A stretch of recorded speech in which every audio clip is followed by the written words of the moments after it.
So we get asked a lot of questions about what's the difference between fillers, and this is a really good arts and crafts example to show you.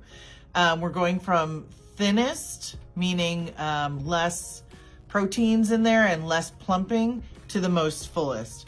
Ultra is used for nasolabial folds, sometimes lip, rarely. Ultra Plus is thicker, better for those marionette lines at the under, that go from your lip to your chin. And Voluma is good for the cheeks.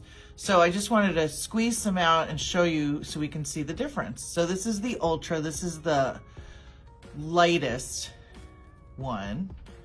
That's what it looks like, ladies and gentlemen. Next, we're gonna do the next thicker one, Ultra Plus. See how it's a little bit plumpier and thicker?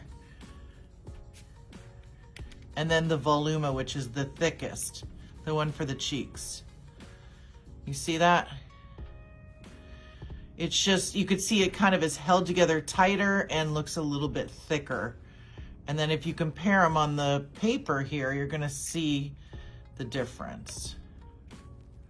So that's our little show and tell today about Juvederm fillers.